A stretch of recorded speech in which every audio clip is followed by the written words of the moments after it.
దేవునికి స్తోత్రం కలుగును గాక.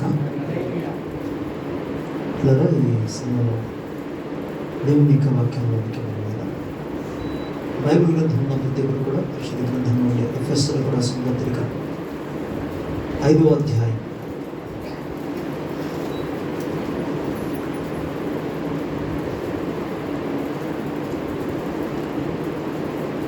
20-21వ వచనాన్ని ధ్యానం చేసుకుంటాం.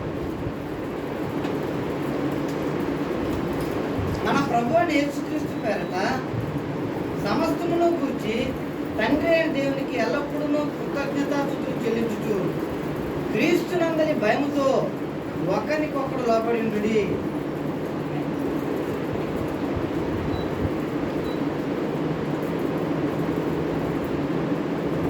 చిన్న ప్రార్థన. దయ కనికరం కలిగిన మా దేవాన్ని ఘనమైన గొప్ప నామానికి స్తోత్రాలు. ఈ ప్రత్యేకమైన సమయాన్ని బట్టి, దినాన్ని బట్టి, గడియను బట్టి నీ కొందనాలు తండ్రి. నీ దివ్య లేఖనాన్ని మేము ధ్యానం చేయడానికి విడుచుండగా తండ్రి మాతో మీరు మాట్లాడమని ప్రార్థిస్తున్నాం. వినగల చెవులు, గ్రహించగలిగిన హృదయాలు మా అందరికీ అనుగ్రహించండి. నీ ఆత్మ సంచారము మా మధ్య మీరు జరిగించండి. జీవింప చేసే నీ వాక్కు చేత నీ ప్రజలను తాకండి. నీ కృప మీద ఆధారపడి నువ్వు ఎంతైనా నమ్మదగిన దేవుడు అని స్తుతులు చెల్లిస్తున్నాను. ప్రభా, ప్రతి వితర్కమును దేవుని జ్ఞానాన్ని ఖండగించి దుర్గమును యేసు శక్తి గల నామములో పడద్రోలుచున్నాను. ప్రతి ఆలోచన నీ వాక్యమునకి విధేయత చూపునట్లు యేసు క్రీస్తు ప్రభు నామములో చెరపట్టబడును గాక. పరిశుద్ధాత్ముడా, ప్రతి ఒక్కరి హృదయాలను, మనస్సును చెరపట్టుకోండి. సకల మహిమ మీకే ఆరోపిస్తూ యేసు ప్రభు నామములో అడిగి పొందుచున్నాము తండ్రి. ఆమేన్. దేవుని స్తోత్రం. హల్లెలూయా.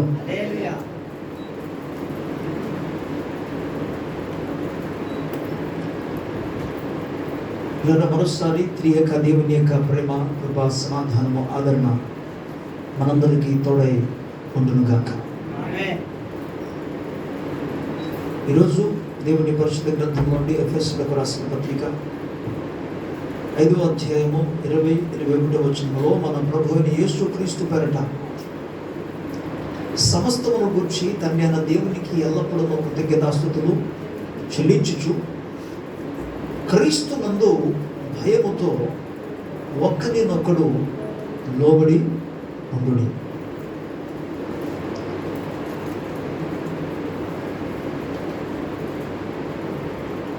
ఈ మొదటి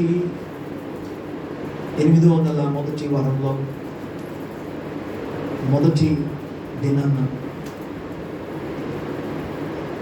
ప్రభు సముఖములో, ప్రభు సన్నిధిలో ప్రభు ఏర్పాటు చేసిన ఈ దినమందు మనమందరము ఎలాగున్న కూడుకోవడం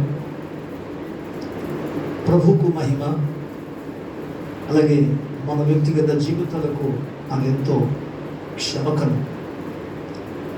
ఈ దినమందు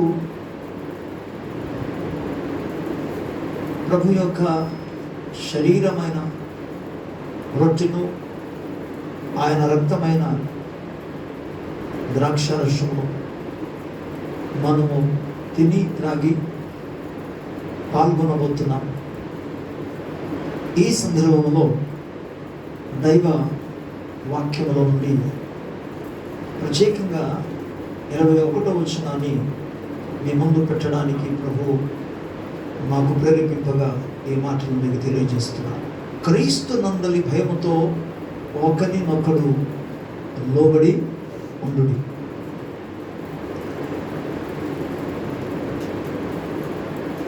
లోబడి ఉండుట అనేది చాలా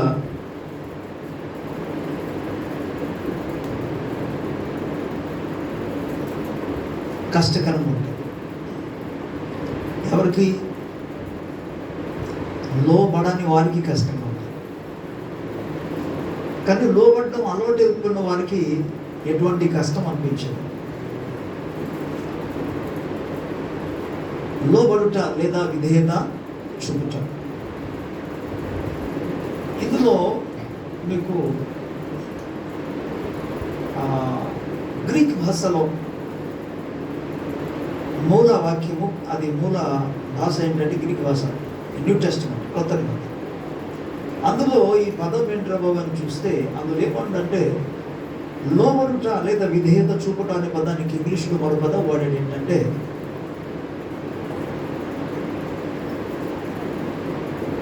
మాట కొరకు ఎదురు చూడటం. అంటే దేవుడు మాట్లాడినప్పుడు దేవుని మాటలు వినడానికి ఎదురు చూడడం అని ఒక పదాన్ని వాడాడు. హెబ్రీ భాషలో కానీ గ్రీక్ భాషలో కానీ ఒక చిన్న పదం ఉంటే ఆ ఒక చిన్న పదానికి దాన్ని తర్జుమ చేస్తే అనేక అర్థాలు వస్తాయి, మన తెలుగులో కానీ ఇంగ్లీష్లో కానీ. హెబ్రీ భాష చూస్తే, హెబ్రీ పదం చూస్తే ఒకటే, అలాగే గ్రీక్ భాషలో కూడా పదం చూస్తే చిన్నదే ఉంటుంది, ఒక చిన్న పదం ఉంటుంది, కానీ దానికి అర్థాలు మాత్రం 2, 3, 4 అర్థాలు ఉంటాయి అందులో.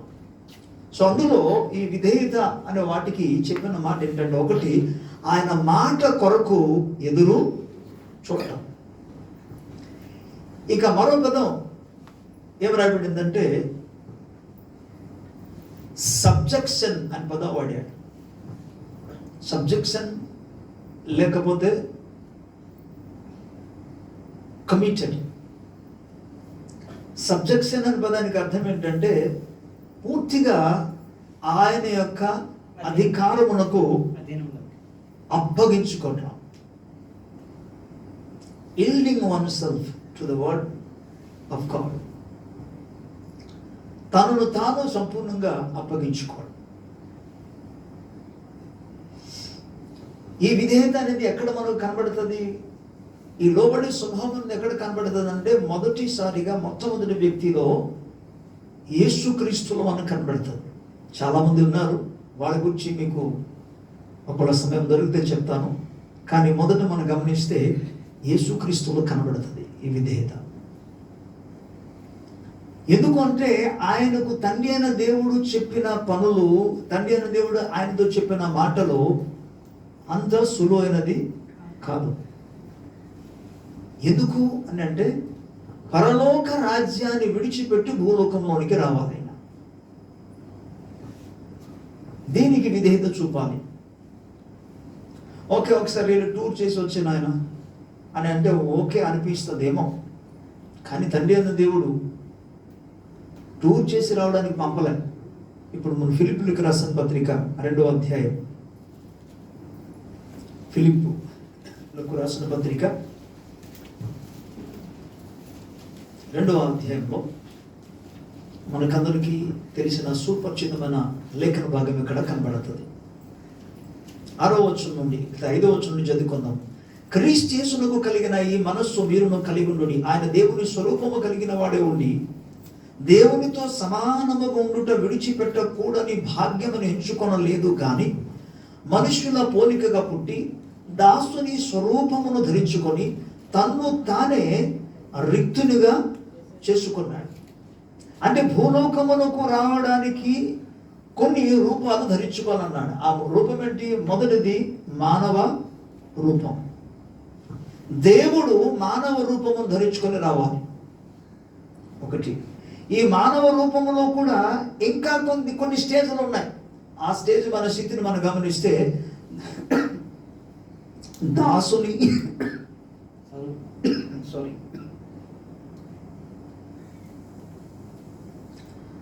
దాసుని స్వరూపాన్ని గురించి బైబిల్ మనకు తెలియజేస్తుంది. మీరు గమనించండి, దాసుని స్వరూపమును మనిషిగా రావడం ఓకే.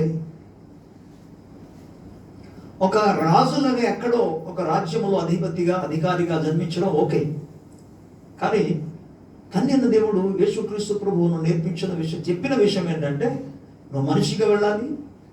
రెండవదిగా మనుషుల రూపంలో దాసునిగా ఉండాలి. నెక్స్ట్ 7వ వచనం. మనుష్యుల పోలికగా పుట్టి దాసుని స్వరూపమును ధరించుకొని తన్ను తానే రిక్తునిగా చేసుకున్నాడు. ఇక 3వది చూస్తే ఎవ్రీథింగ్, ఇప్పుడు నీకున్నాక సకల మహిమ అంతా కూడా నువ్వు విడిచిపెట్టాలి. అందుకే పై భాగంలో మనం చూస్తే విడిచిపెట్టకూడని భాగ్యమును ఎంచుకొనలేదు కానీ అని మనం చూస్తాం.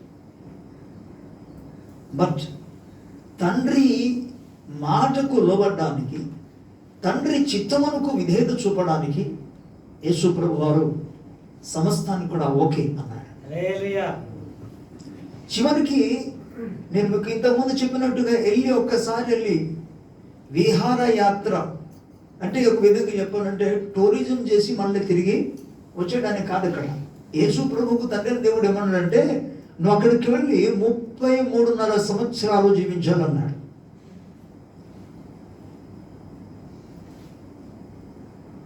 ఎవరు ఒప్పుకుంటారు?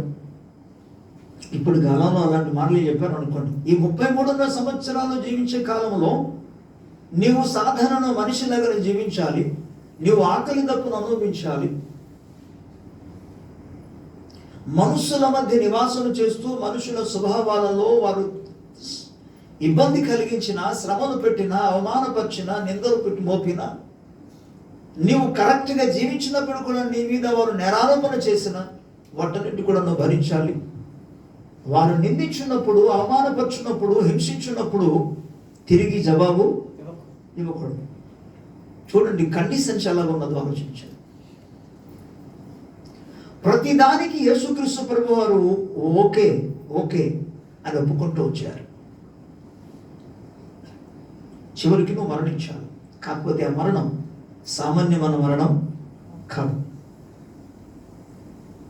శిలువ శ్రమల మరణం. వారు కొరడాలతో కొట్టి నిన్ను హింసిస్తారు, వాటిని నువ్వు భరించాలి,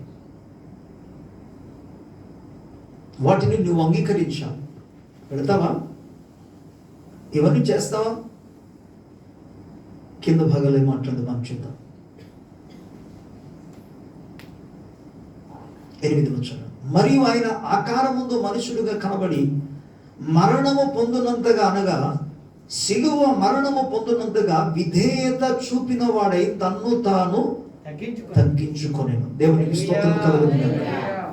మనుష్య ఆకారములో కనబడి మరణము పొందినంతగా అనగా సిలువ మరణము పొందినంతగా తన్ను తాను విధేయత చూపాడట. తగ్గించుకున్నాడు కానీ విధేయత చూపాడు, లోబడ్డాడు, తనకు తాను అప్పగించుకున్నాడు. అందుకే ఈ విధేయత లేక లోబడుట అనే పదానికున్న కొన్ని అర్థాలు మీకు ముందుగా జ్ఞాపకం చేశాను. చెప్పింది చేస్తావా? ఓకే చేస్తాను, చేస్తాను అని చెప్పింది కేవలం విన్నాడు అంతే. కానీ ఇప్పుడు విధేయత చూపాలి. ఎటువంటి విధేయత చూపాలి? ఎటువంటి వాటిని? సిలువ మరణం పొందడానికి కూడా నీవు లోబడాలి. ప్రజలు నీ మీద హింస పెట్టినప్పుడు, దూషించినప్పుడు, నిందపాలు చేస్తున్నప్పుడు, నిన్ను కొరడాలతో కొట్టినప్పుడు, నీ ముఖం మీద ఉమ్ము వేస్తున్నప్పుడు, నీ గడ్డములు పెరికి వేస్తున్నప్పుడు, అన్యాయపు తీర్పు తీర్చుచున్నప్పుడు, అన్యాయస్తులే న్యాయవంతుడైన ప్రభువును, పరిశుద్ధుడైన దేవుణ్ణి పాపులు తీర్పు తీర్చుచున్నప్పుడు నువ్వు ఆ టైంలో మౌనంగా ఉండాలి. తట్టుకోగలరా? మానవులలో ఎవరైనా తట్టుకోగలరా? ఇది అసాధ్యం. దేవునికి మాత్రం ఇది సాధ్యం. అందుకే యేసుక్రీస్తు ప్రభు వారు ఆయనకు సాటి కలిగిన వారు ప్రపంచములలో ఎవరు లేరు. దేవతలలో కానీ దేవుళ్ళలో ఆయనకు సాటి ఎవరు లేరు. అసలు భరించగలిగిన వాడైన, అందుకే ఆయన బలవంతుడైన దేవుడు అనే లేఖనం సెలవిస్తుంది. ప్రియులారా, ఇవన్నీ కూడా సహించడానికి ఒప్పుకున్నాడు. ఈనాడు బైబిల్ గ్రంథం ఏమంటుందంటే యేసు ప్రభు వారు ఈ విధముగా మరణము అనగా శిలువ మరణం పొందినంతగా తన విధేయత చూపించుకొని దేవుని సముఖములో తగ్గించుకున్నాడు అని పదాన్ని వాడాడు. అప్పగించుకున్నాడు, దాన్ని చేయడానికి ఆమె రెడీ అని పదాన్ని వాడాడు. నేను సిద్ధమే, నువ్వు ఏమి చేయమంటే అది చేయడానికి ఉన్నాను, మాట సెలవిమ్ము అని ఆయన కొరకు ఎదురు చూశాడు. ఆయన మాట కొరకు ఎదురు చూశాడు. నువ్వు ఏమి చెప్తే అది చేస్తా. ఎందుకు తండ్రి అన్న దేవుడు యేసుప్రభుని గురించి మాట వాడాడు మీకు అర్థమైంది ఇప్పుడు? ఇతడు నా ప్రియ కుమారుడు, ఈయన అందు నేను ఆనందించుచున్నాననే పదం వాడడానికి కారణాలు తండ్రి మాటకు జవాదాటకుండా ఆయన వచ్చి ఎంత కష్టమైన, ఎంత శ్రమమైన, మరణమైన, శిలువ మరణమైన వాటిని భరించడానికి, సహించడానికి తనను తాను అప్పగించుకున్నాడు. అంతగా ఆయన విధేయత చూపాడు. అందుకే యేసుక్రీస్తు ప్రభు వారు అన్ని నామముల కంటే పైనామము కలిగి ఉండడం న్యాయమైనది, అన్యాయముగా దోచుకుంది కాదని. ఈ సర్వాధికారాన్ని పొందుకోవడానికి, సకల సృష్టి మీద అధికారం పొందుకోవడానికి పరలోకముందు కానీ, భూలోకము కానీ, భూమి క్రింద ఉన్న వారు కానీ ప్రతి మోకాలు యేసు క్రీస్తు ప్రభు నామములో వంగునట్లుగా తండ్రి అయిన దేవుడు ఆయనను అత్యధికముగా హెచ్చింపచేశాడు.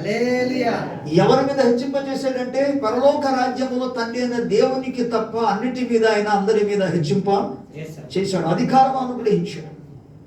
ఇక భూలోకం మీద అన్నిటి మీద అందరి మీద అధికారం అనుగ్రహించాడు. భూమి క్రింద ఉన్న వారిలో ఎఫెసీయులకు రాసిన పత్రికలో 1వ అధ్యాయం మనం చదువుకుంటే 18వ వచనం నుండి లేఖనాలు చాలా స్పష్టమైన రీతిలో మనకు తెలియజేస్తాం. అక్కడ ఏమంటాడంటే 17వ వచనం నేను చదువుతాను. మరియు మీ మనోనేత్రం వెలిగింపబడినందున ఆయన మిమ్మల్ని పిలిచిన పిలుపు వలన ఆయన నిరీక్షణ ఎట్టిదో, పరిశుద్ధులలో ఆయన స్వాస్థ్యం యొక్క మహిమైశ్వర్యం ఎట్టిదో, ఆయన క్రీస్తునందు వినియోగపరిచిన బలాయతను బట్టి విశ్వసించు మన యందు ఆయన చూపుచున్న తన శక్తి యొక్క అపరిమితమైన మహత్యం ఎట్టిదో మీరు తెలుసుకోవాలని మన ప్రభు అయిన యేసు క్రీస్తు యొక్క దేవుడన్న మహిమ స్వరూప తండ్రి తన్ను హెచ్చించుకున్నట్టు అందు, తన్ను తెలుసుకున్నట్టు అందు మీకు జ్ఞానము ప్రత్యక్షత గల మనస్సు అనుగ్రహించినట్లు నేను నా ప్రార్థనలందు మిమ్మల్ని గూర్చి విజ్ఞాపనము చేయుచున్నాను. మరియు ఆయన ఆ బలాతిశయము చేత క్రీస్తును మృతులలో నుండి లేపి, ఇప్పుడు చూడండి, సమస్తమైన ఆధిపత్యము కంటేను, అధికారము కంటేను, శక్తి కంటేను, ప్రభుత్వము కంటేను ఈ యుగమునందు మాత్రమే గాక రాబో యుగమునందును పేరు పొందిన ప్రతి నామము కంటేను ఎంతో హెచ్చుగా పరలోకమునందు ఆయనను తన కుడి పార్శ్వమున కూర్చుండబెట్టుకొని ఉన్నాడు. మరియు సమస్తమును ఆయన పాదముల క్రింద ఉంచి, దేవుని స్తోత్రం. సమస్తమును అంటే పరలోకములో ఉన్నవన్నీ కూడా తండ్రి అయిన దేవునికి తప్ప సమస్తమును ఆయన పాదముల క్రింద ఉంచాడు. అది ప్రభుత్వమే కావచ్చు, శక్తియే కావచ్చు, అధికారమే కావచ్చు, ఆధిపత్యమే కావచ్చు, ఏదైనా కావచ్చు. భూలోకంలో ఉన్న సమస్తము తండ్రి అయిన దేవుడు యేసు పాదముల క్రింద ఉంచాడు. ఆ విధంగా ఉంచిన తర్వాత చివరికి అని చెప్పిన మాట ఏంటంటే, మరియు సమస్తము నన్ను పాదముల కింద ఉంచి సమస్తము పైని ఆయనను సంఘమునకు శిరస్సుగా నియమించాడు. దేవునికి స్తోత్రం.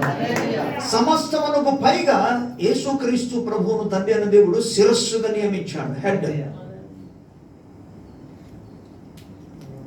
యేసుక్రీస్తు ప్రభు వారు అన్నిటిపైన హెడ్, ఆయన శిరస్సే ఉన్నాడు. ప్రభుత్వమునకు పైన ఆయన శిరస్సు అయి ఉన్నాడు. హెడ్ అని పదానికి అర్థం ఏంటి? శిరస్సు అని పదానికి అర్థం ఏంటి? శిరస్సు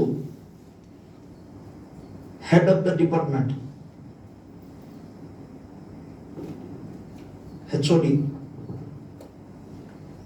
హెడ్ ఆఫ్ ద డిపార్ట్మెంట్ అంటే ఆ విభాగానికి, ఆ డిపార్ట్మెంట్కి ఆయన హెడ్. హెడ్ అంటే ఆయన శిరస్సు, అక్షరానుసరమైన శిరస్సు కాదు, హెడ్ కాదు. హెడ్ అనే పదానికి అర్థం ఏంటంటే అధికారి, లేక వారి మీద ఆధిపత్యం చలాయించేవాడు.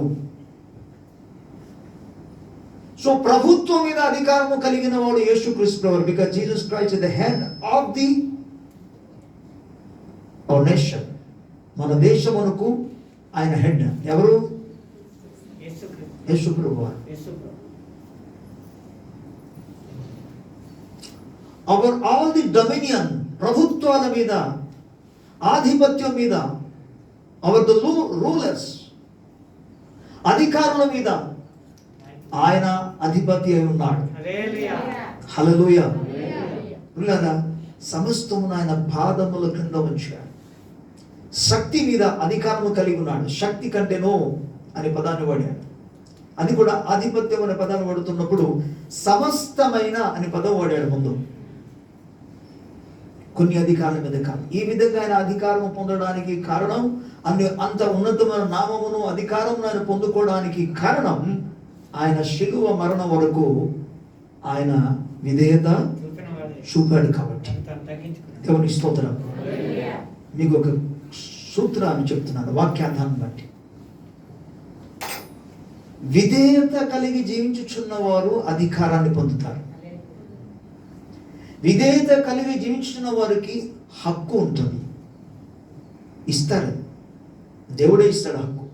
ఈ అధికారం ఎవరిచ్చారు? తండ్రి అన్న దేవుడు ఇచ్చాడు. మీరు మీ కుటుంబాలలో కూడా విధేయత కలిగి జీవించినప్పుడు మాత్రం మీరు హక్కు పొందుకోగలరు. If you are not obeying, then you don't have any right. నీవు విధేయత చూపకపోతే, లోబడకపోతే నీకు ఎటువంటి హక్కులు లేవు.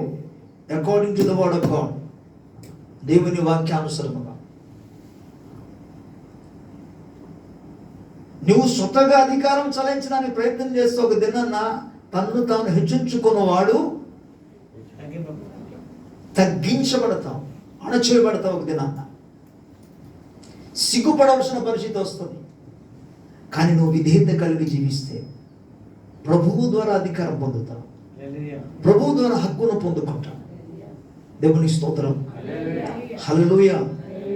అందుకు ప్రియులారా, ఇక్కడ మనం చూస్తే తను తాను విధేయత చూపడానికి అంతమంది కాకుండా మరో లేఖనం మనకు తెలియజేస్తుంది. హెబ్రీయులకు రాసిన పత్రికలో 5వ అధ్యాయము 8వ వచనం, ఆయన కుమారుడై ఉండి తాను పొందిన శ్రమల వలన విధేయతను నేర్చుకున్నాడు. దేవుని స్తోత్రం. యేసుక్రీస్తు ప్రభు ఎవరు? దేవుని కుమారుడు. ఆయన దేవుని కుమారుడైనా సరే శ్రమను అనుభవించడం ద్వారా విధేయత అనేది నేర్చుకున్నాడు. నిజానికి నేను నా తండ్రియు ఏకమై ఉన్నామని ప్రభు సెలవిచ్చాడు. యోహాను సువార్త 10వ అధ్యాయం 30వ వచనం చదువుకుంటారు. అయితే వినండి, యేసుక్రీస్తు ప్రభువు తండ్రి అయిన దేవుడు, పరిశుద్ధాత్ముడు, త్రియక దేవుడు ఏకభావం కలిగి, ఏక మనసు కలిగి ఏ పని చేయడానికి వెళ్ళినా వారు ఏకీభవిస్తారు. ఒకరికొకరు గౌరవించుతూ వాళ్ళు గడిపేవారు. ఈ విధంగా జరుగుతున్న దినాలలో ఒక్కసారిగా అసలు విధేయత చూపడం అంటే ఏంటో నిజానికి పరలోక రాజ్యంలో ఉన్నప్పుడు యేసు ప్రభువుకు తెలియదని చెప్పవచ్చు. కనుక విధేయతను నేర్చుకోవడానికి, ఎందుకంటే పరలోక రాజ్యం ఉన్నప్పుడు ఆయన మాట సెలవిస్తే అన్ని జరిగేది. ఆదికాండము 1వ అధ్యాయంలో, యోహాను సువార్త 1వ అధ్యాయంలో మనం చదువుకుంటే ఆదియందు వాక్యం ఉండెను, వాక్యము దేవుని ఉండెను, ఆ వాక్యమే దేవుడే. ఆయన లేకుండా ఏదీ కలగలేదు. ఆయన మాట సెలవేయగా సమస్తము కలిగిందని, ఆయన మూలముగా సమస్తం కలిగిందంటే యేసుక్రీస్తు ప్రభు మూలంగా అన్ని జరిగాయి. అంటే ఆయన చెప్తేనే జరుగుతున్నప్పుడు ఆయన ఇంకొకటి మాట విని ఇదేదో చూపడం అంటే అది చాలా కష్టకరమైన విషయం. కానీ ఇక్కడ మనం గమనిస్తున్నాం, విధేయతను నేర్చుకోవడానికి పరలోకం నుండి భూలోకమునకు యేసు ప్రభు వారు ఆయన వచ్చారు. శ్రమను అనుభవించడం ద్వారా విధేయత అనేది ఏంటో నేర్చుకున్నాడట యేసయ్య. విధేయత నేర్చుకోరా బాబు అని అంటే ఎంతమంది ఇన్ని రోజుల్లో ఇష్టపడతారు దానికి? ఎంతమంది?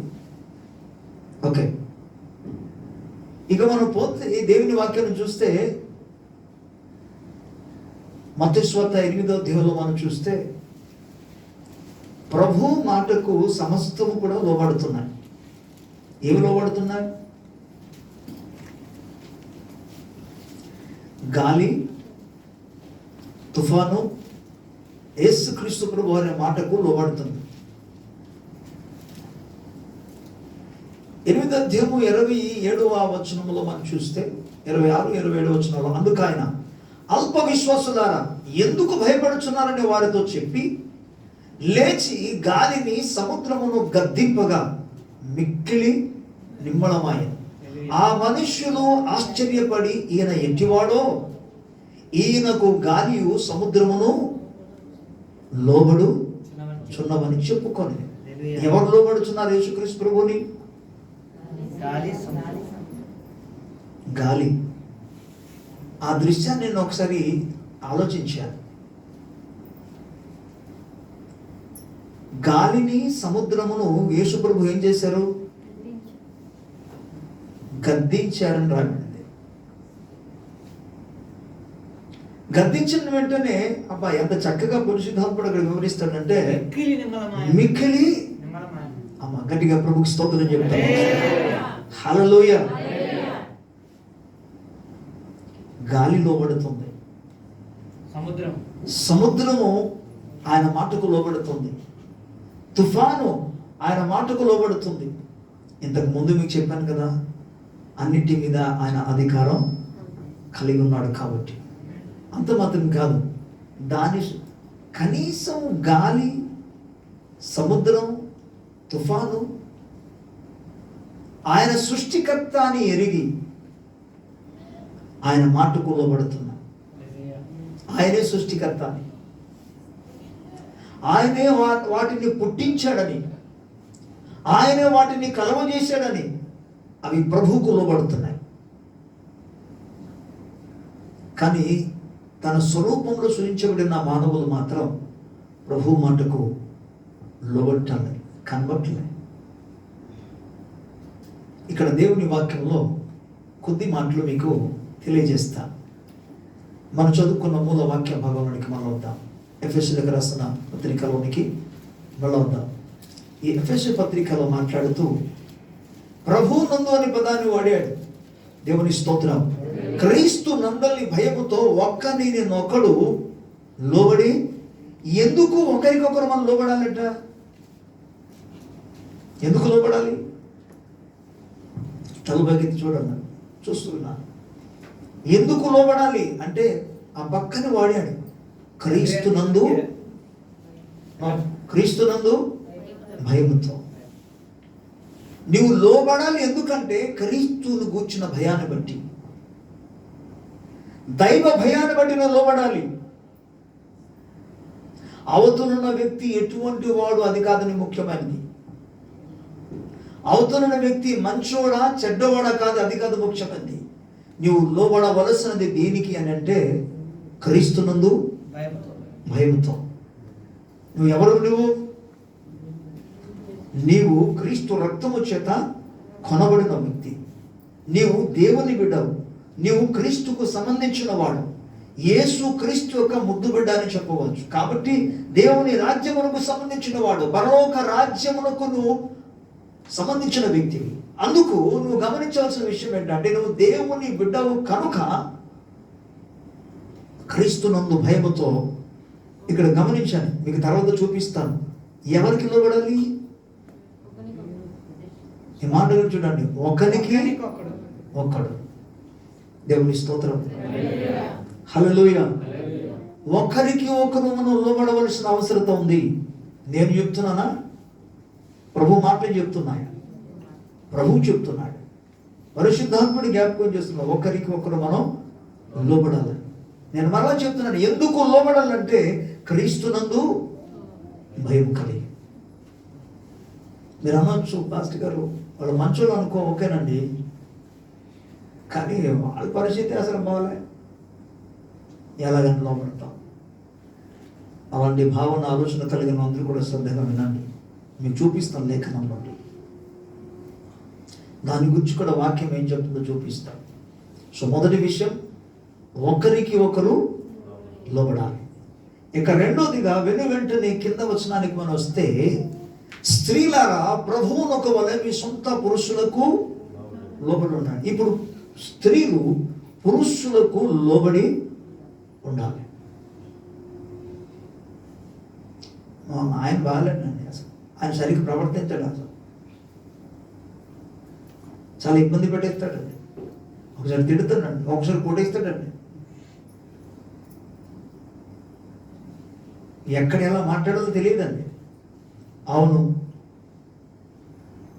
కావచ్చు, కానీ వాక్యం ఏమని చెప్తుంది? నీవు లోబడవలసింది ఆయన స్వభావాన్ని బట్టి కాదు. హలో, అందరు వింటున్నారా? నీవు లోబడవలసింది ఆయన స్వభావాన్ని బట్టి కాదు, నువ్వు లోబడవలసింది ఆయనని బట్టి, ప్రభువును బట్టి. ఓకే, బట్ అక్కడ మరలా ఇంకో ఉన్న వాక్యం చెప్పి ఆయన ఆయన నీ భర్త. ఎవరికి లోబడమని చెప్పడం? స్త్రీలారా ప్రభువునకు వలె మీ సొంత పురుషులకు లోబడి ఉండడు. నీ సొంత పురుషునికి అనగా నీ సొంత భర్తకు లోబడాలి. ప్రభువునకు వలె అనే పదాన్ని వాడాడు. ఎంతగా లోబడాలంటే ప్రభువు వలె, ప్రభువుగా చూడమన్నాడు. ఇబ్బందిగా ఉందా వాక్యం? ఈరోజు దైవ వాక్యాన్ని కానీ లోబడకపోతే, వినకపోతే, దాన్ని అంగీకరించకపోతే, అనుసరించకపోతే తర్వాత పర్యవసనం చాలా విషమముగా మారిపోతుంది. కనుక ప్రభు వాక్యాన్ని మనం సంపూర్ణముగా ఆనందముతో అంగీకరించాలి, విధేయత చూపాలి. మీకు అందుకే విధేయతను గురించిన అర్థాలు ముందుగానే చెప్పాను. ఒకటి, ఆయన మాట కొరకు ఎదురు చూడడం. రెండోదిగా తనను తాను సబ్మిషన్ లేదా సబ్జెక్షన్, తను తాను అప్పగించుకోవడం. సెలవిచ్చిన మాట ప్రకారంగా నడవడానికి ఐఎమ్ ఓకే, హియర్ ఐఎమ్, ఇదిగో నేను ఉన్నాను, నీ మాట చొప్పున నేను చేస్తానయ్యా అనాలంతే. సమీరుడు అన్నాడు కదా, ఇదిగో ప్రభు నీ దాసుడు ఆలకించుచున్నాడు, మాట సెలవేమో. మరి ఉంటుంది, ఇదిగో నేను దాసురాలను, నీ మాట చొప్పున జరగనిమ్మో. దేవుని మాట కొరకు ఎదురు చూడడం, ఎదురు చూసి తను తాను అప్పగించుకోవడం. ఇప్పుడు దేవుని వాక్యం ఇక్కడ ఏమంటుందంటే, నీ సొంత పురుషునికి నువ్వు లోబడి ఉండాలి, ప్రభువునకు వలె. స్తోత్రం. చాలాసార్లు జ్ఞాపకం చేసిన ప్రభువునకు వలె అన్నాడు. ఇంగ్లీష్ ఒకసారి చదువుతారా? ఇంగ్లీష్ పేపర్ ఉన్నవారు.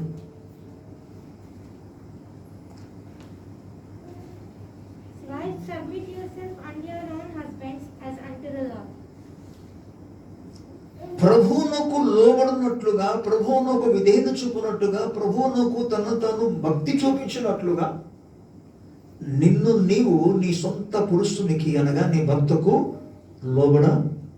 ఎవరికి లోబడినట్టుగా అంటే ప్రభువుకు, యేసుక్రీస్తు ప్రభుకి ఏ స్థానం అయితే ఇస్తున్నావో ఆ స్థాయిలో నువ్వు విధేయత చూపాలని లేఖనం చెప్తుంది.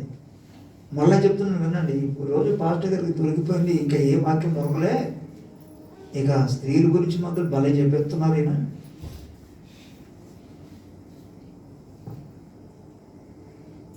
వినండి, కింద భాగంలో మనం చూద్దాం.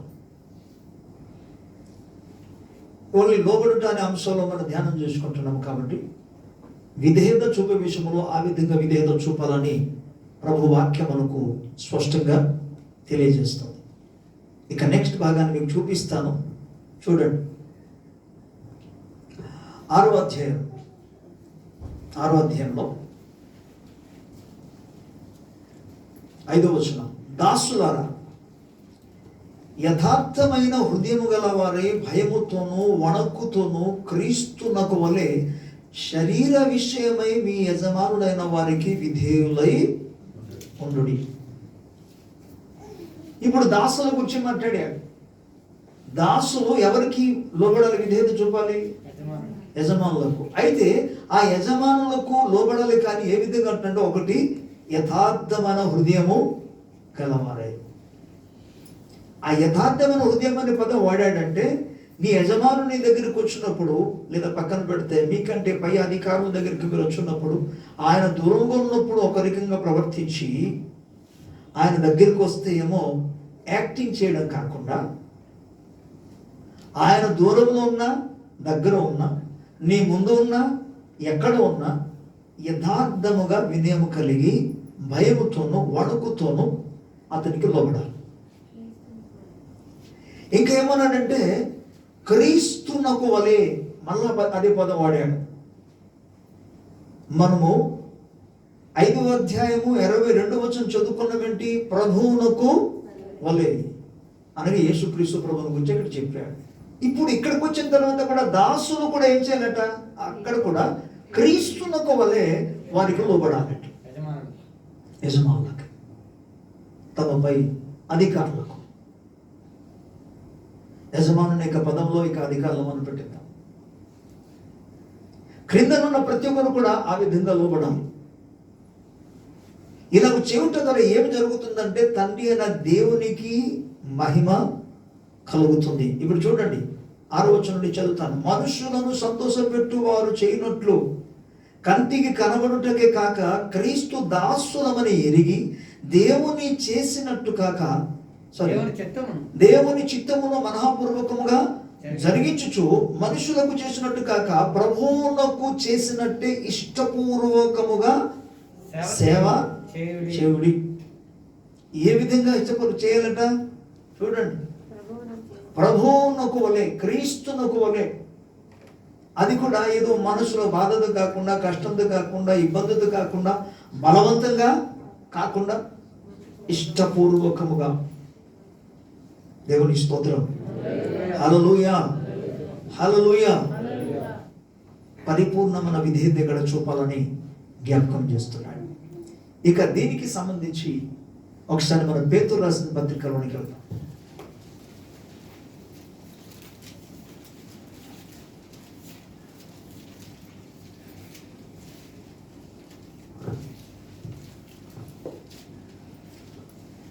రెండవ అధ్యాయం, పేతురు రాసిన మొదటి పత్రిక 2వ అధ్యాయం.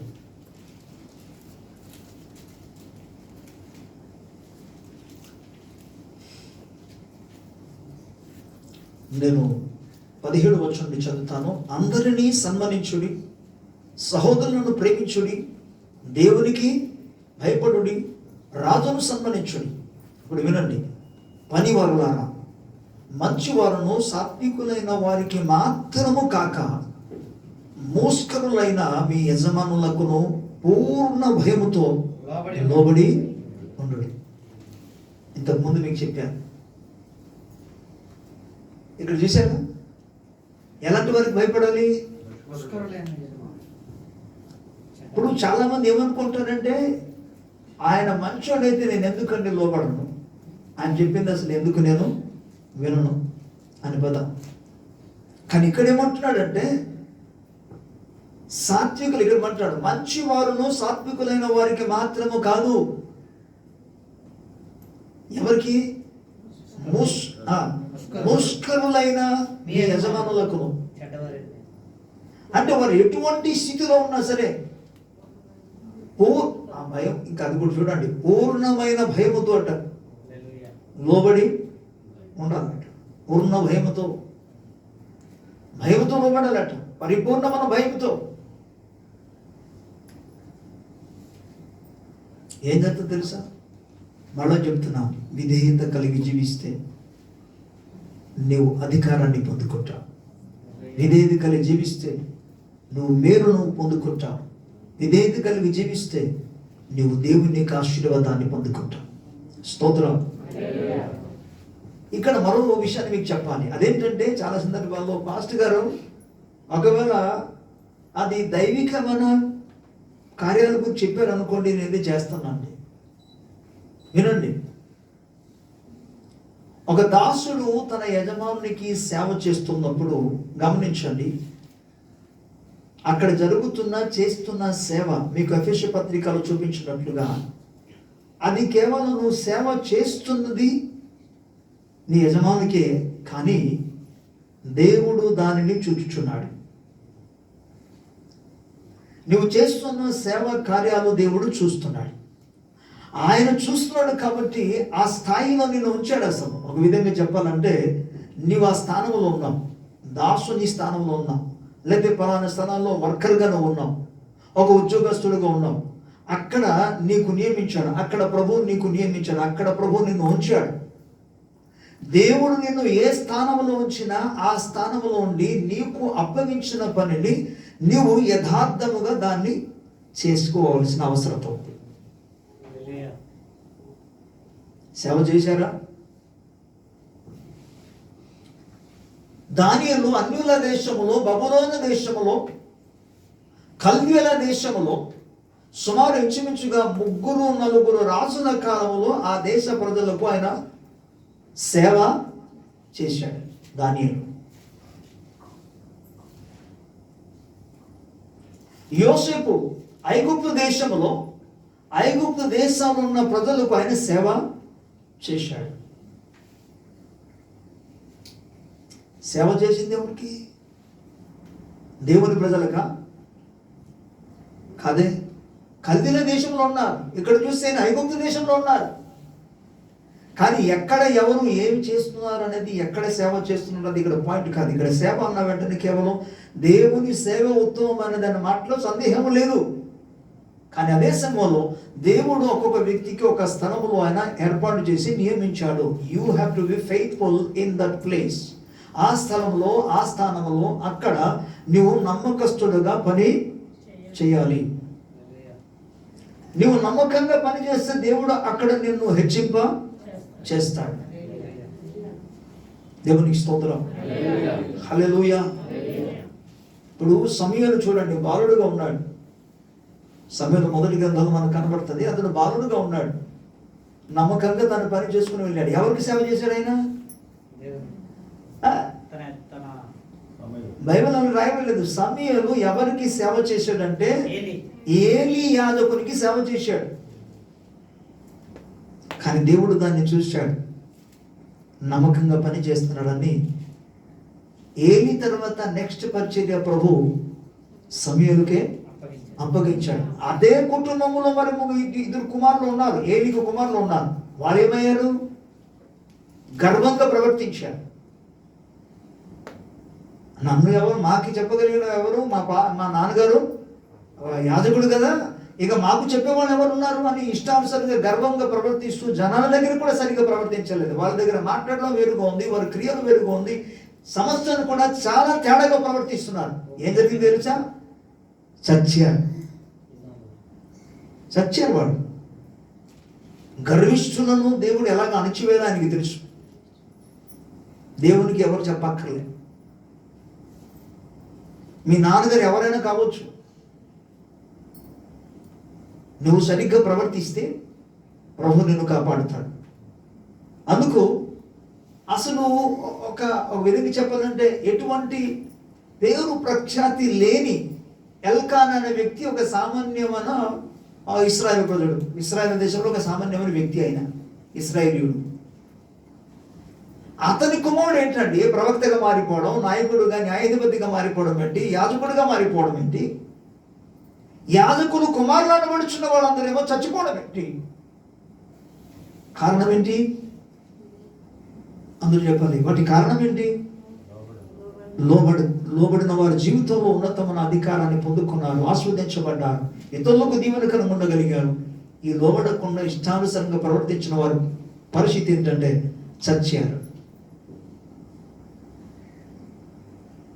ఓకే, సమూయేలు ఏలీకి మాత్రం సేవ చేశాడు. బైబిల్ సెలవిస్తుంది అతని చేతి మీద నీళ్లు పోసేవాడట.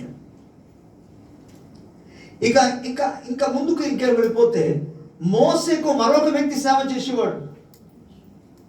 ఎవరు? యెహోషువ సేవ చేస్తుంది దేవునికి నేరుగా కాదు. మోషే మాత్రం దేవునికి నేరుగా సేవ చేస్తున్నాడు, దేవునితో ముఖాముఖిగా మాట్లాడుతున్నారు, ఇశ్రాయేలు ప్రజలకు దేవుని మాటలు అందిస్తున్నాడు. కానీ యెహోషువ అయితే మోషేకు పరిచర్య చేసేవాడు. నూను కుమారుడైన యెహోషువ మోసే సేవకుడని బైబిల్లో స్పష్టంగా యెహోషువ గ్రంథంలో మొదటి అధ్యాయం చదివితే మనకు కనబడతారు. నాకు మందిరంలో సేవ చేయడానికి అవకాశం ఇచ్చారు అనుకో, అప్పుడు నేను వచ్చి సేవ చేస్తాను. అంతేకాని పాస్టర్ గారు నాకు ఇది చేయబడి నేను చేస్తానా? అసలు ఈ రోజుల్లో ఎవరు పాస్టర్ గారికి సేవ చేస్తున్నారు? మరి ఏ చర్చలో చేస్తున్నారు? కానీ నా విషయంలో నేను చెప్తున్నాను, ఎవరు చేయట్లేదు నేను చెప్పగా. అంటే ఇక్కడ జరగటం లేదని చెప్పేసి మిగతా సమయంలో జరగటం లేదని అనలేను. ఎందుకంటే చాలామంది వారు పాస్టర్లకి గౌరవం ఇస్తారు, పాస్టర్లకి సేవ చేస్తారు. ఐ నో దట్, నాకు తెలుసు. ఇక్కడ ఒకడు చెప్పగలడా? గుండె మీద చేతులు ఉంచుకొని పెట్టి ఎస్ ఫస్ట్గా నేను సేవ చేస్తున్నాను నీకు అని ఎవరు? నోబడి. కానీ చెప్పేది వినండి, ఎక్కడ ఏ సేవ ఎక్కడ ఉన్నా సరే, నీవు ఎవరికైనా సరే సేవ చేస్తున్నప్పుడు ఒక విషయం అంటాడు, మనుష్యులకు కనబడవలనని కాకుండా దేవునికి కనబడవలనని ఆయన దృష్టికి నువ్వు చేయాలి. అప్పుడు దేవుడు నువ్వు చేసేది కేవలం సామాన్యమైన మనుషులకే, కానీ దేవుడు దాన్ని పరిగణిస్తాడు, లెక్కలోని తీసుకొస్తాడు. నువ్వు చేసిన క్రియను చూసి నిన్ను దీవిస్తాడు ఆయన. ప్రభుకి స్తోత్రం. హల్లెలూయా.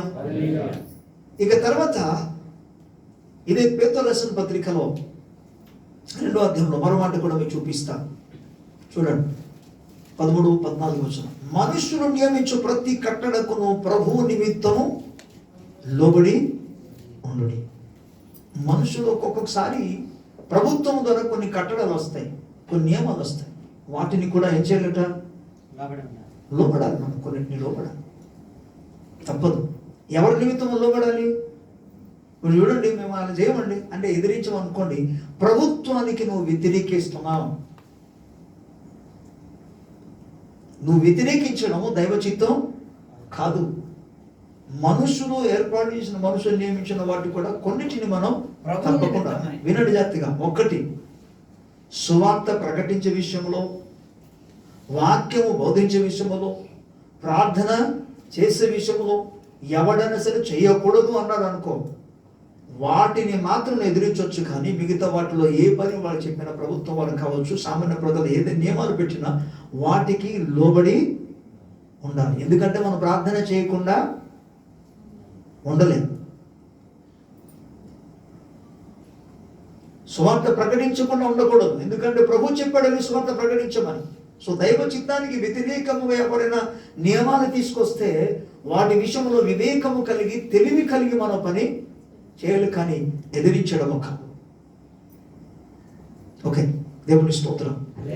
ఇక 14 వచనం. రాజు అందరికి అధిపతి అనియు, నాయకులు దుర్మార్గులకు ప్రతిదండన చెవుటకును సన్మార్గులకు మెప్పు కలుగుటకును రాజు వలన పంపబడిన వారని వారికి లోబడి, అంటే రాజులను, అధిపతులను, నాయకులను లోబడి ఉండుడి అన్నాడు. దేవునికి స్తోత్రం. హల్లెలూయా. చివరిగా ఎఫెసీ 6:1 పిల్లలారా, ప్రభువునందు మీ తల్లిదండ్రులకు విధేయులై ఉండుడి, ఇది ధర్మమే. పిల్లలు ఏం చేయాలంట? తల్లిదండ్రులకు లోబడాలి. అలాగే తల్లిదండ్రులకు లోబడాలి. ఇప్పుడు నాకు అర్థమవుతుంది ఏంటంటే, బాగా మెప్పించి, వారు కోరినదంతా ఇచ్చి, వారు ఎక్కడికి వెళ్దామన్నా, ఎంత కావాలన్నా చేతికు ఇచ్చి, ఎటువంటి అడ్డు ఆటంకాలు రాకుండా, బాబు బీచ్కి వెళ్తావా? ఎంత కావాలి? నాకు 500 కావాలి. 500 ఏంటి నాన్న, 1000 తీసుకెళ్ళి ఎంజాయ్. అలాంటి వాడైతేనే డాడీ, అలాంటి వాళ్ళైతేనే మమ్మీ. వాళ్ళ చేతికి ఏమి ఇవ్వాలి తెలుసా? ఇప్పుడు కావాలా? మొబైల్ ఇచ్చితే సరిపోతుందా? మీరు అనుకుంటారు మొబైల్ ఒకటే అని. మొబైల్ కాదు, మొబైల్లో ఇంకొకటి ఉండాలి, జరగాలి. మొబైల్ ఇస్తే ఏం లాభం? అది రీఛార్జ్ చేయాలండి, డేటా రీఛార్జ్ చేసి ఇవ్వాలి. ఇస్తే అప్పుడు ఏమనుకుంటారు? మీ అబ్బాయి టౌన్లో ఉన్నాడు, చూసారా? ఆదివారం దేవుని స్తోత్రం. వాళ్ళకి డేటా రీఛార్జ్ చేసి ఇస్తే అప్పుడు వాళ్ళు అక్కడ ఆడుకుంటారు. అలా చేశారు అనుకోండి, పిల్లలకి గొప్ప సంతోషం, ఆనందం. వారికి కేవలం 5 రూపాయల చాక్లెట్ కావాలంటే వాళ్ళకి 20 రూపాయల చాక్లెట్ కొని ఇస్తేనే అలాంటి వాళ్ళు మాత్రం పేరెంట్స్, తల్లిదండ్రులు. లేకపోతే వారి తల్లిదండ్రులు కానే కాదు.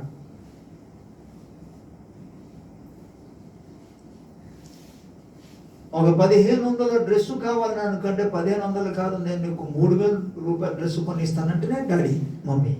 లేకపోతే వారి మమ్మీ డాడీ కాదు. ఎవరికి, ఎలాంటి వారికి లోబడాలి?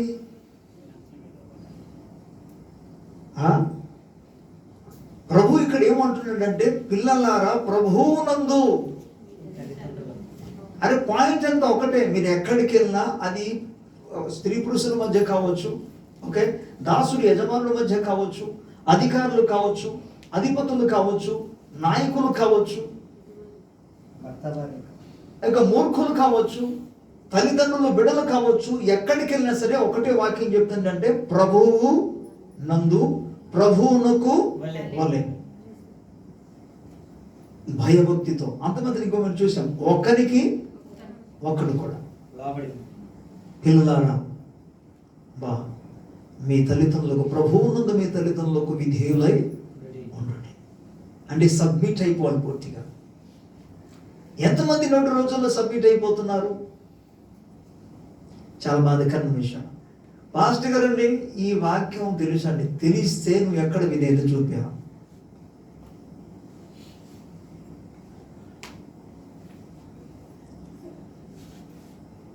మరలా ఎగ్జామ్ వచ్చిందేంటి? మరలా ఎందుకు ఎగ్జామ్ వచ్చిందంటే ఎగ్జామ్లో నువ్వు పాస్ అవ్వలేదు కాబట్టి.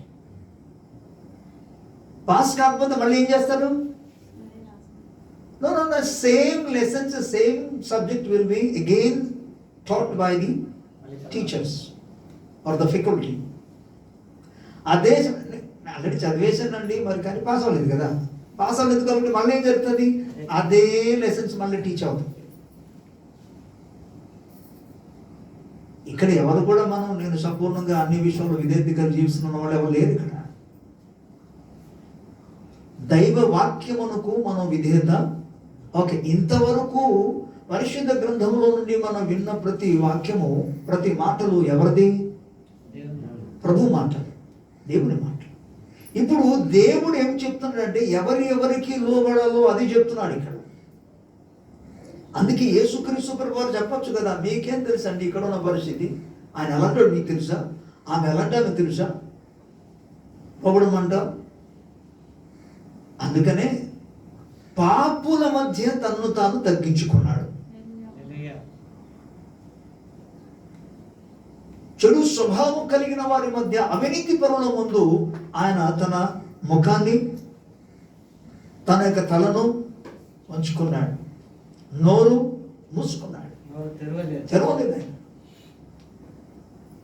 ఇక్కడ ఎవరు కూడా అలాగైతే నేను లోబడుతున్నాండి, ఇలాగుంటే లోబడుతున్నాండి అనడానికి అవకాశమే లేదు. ఎందుకంటే ముష్కరులు ఎదుట కూడా వారు ఎటువంటి చెడు వారైనా సరే వారి దగ్గర నువ్వు లోబడి ఉండాలి. ఎవరి స్తోత్రం చెప్తారా? హల్లెలూయా.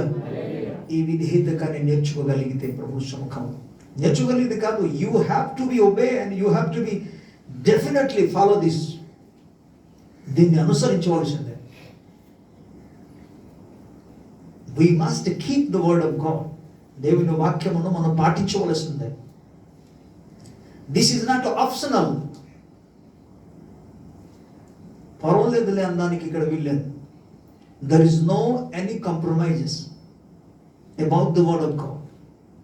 దేవుని యొక్క వాక్య విషయంలో ఏ ఒక్కరు కూడా కాంప్రమైజ్ అవ్వడానికి వీల్లేదు. దైవ వాక్యము ఉన్నది ఉన్నట్టుగా. The day will come. ఒక దినం రాబోతుంది, వినండి జాగ్రత్తగా.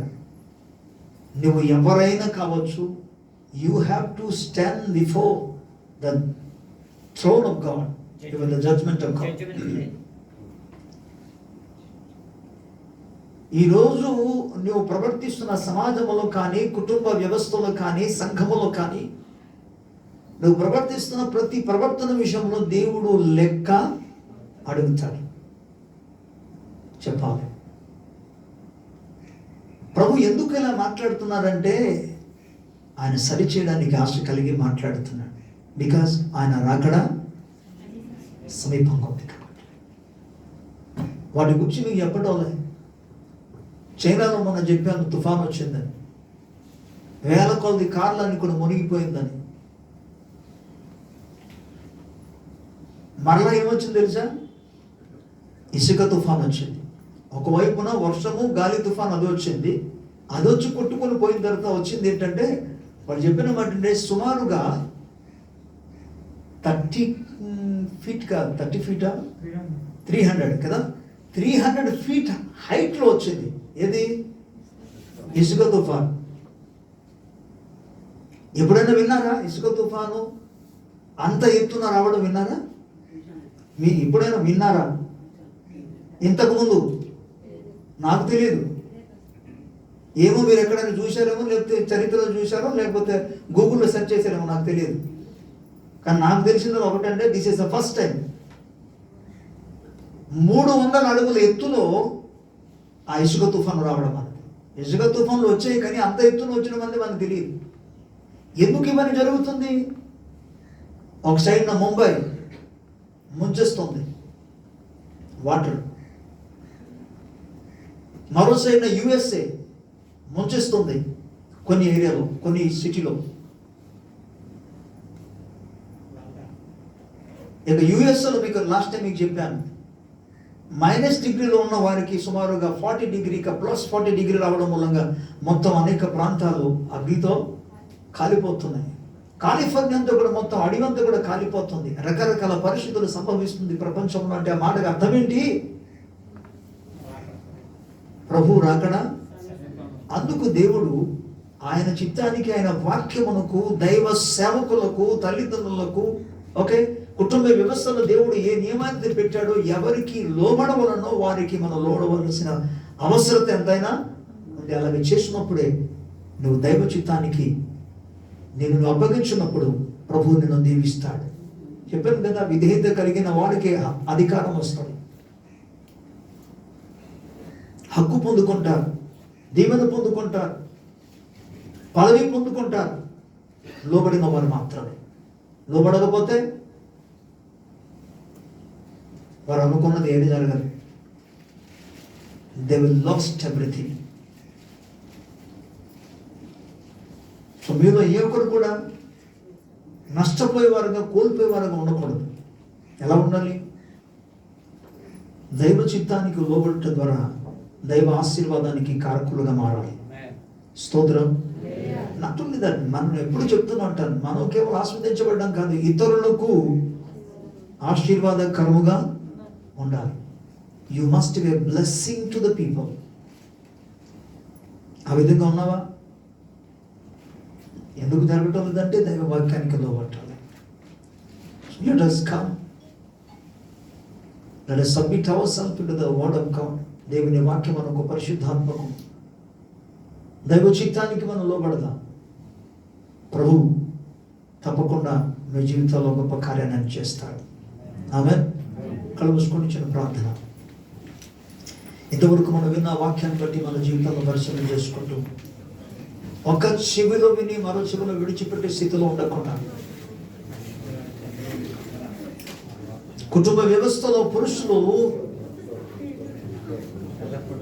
తమ స్త్రీలను ప్రేమించాలి అనే వాక్యం సెలవిస్తుంది. అదే సమయంలో స్త్రీలు తమ సొంత పురుషులకు లోబడి ఉండాలి. ప్రభువునకు వలె లోబడి ఉండాలి. దాసులు యజమానులకు లోబడి ఉండాలి. వారు ఎటువంటి వారైనా సరే లోబడాలి. దైవ భయాన్ని బట్టి, క్రీస్తునందు భయము కలిగి ఒకరికి ఒకడు లోబడి ఉండు అన్నాడు. అధికారులకు లోబడి ఉండమని వాక్యం సెలవిస్తుంది. నాయకులకు లోబడి ఉండమని ప్రభు వాక్యం సెలవిస్తుంది. పిల్లలారా, మీ తల్లిదండ్రులకు విధేయులై ఉండుడి.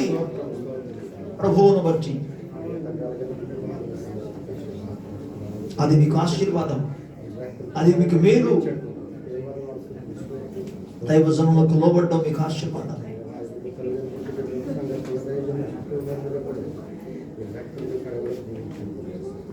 నాయకులకు లోబడ్డం మీకు దీవెనకరమని.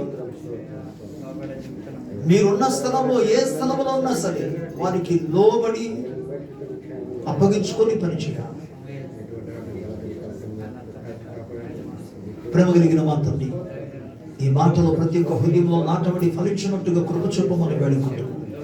నీ యొక్క ప్రతి మాటను ప్రభు ప్రతి ఒక్క గుండెల్లోనికి నాయన అది చొచ్చుకొని పోయి నాయన బలమైన కార్యము జరిగించునుగాక. ఎందుకనగా నా యెషయా గ్రంథంలో నాయన నువ్వు సెలవిచ్చిన రీతిలో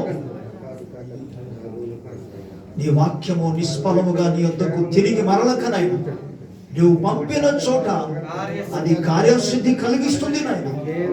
అలాగూ జరుగునుగా కానీ ప్రకటిస్తాను.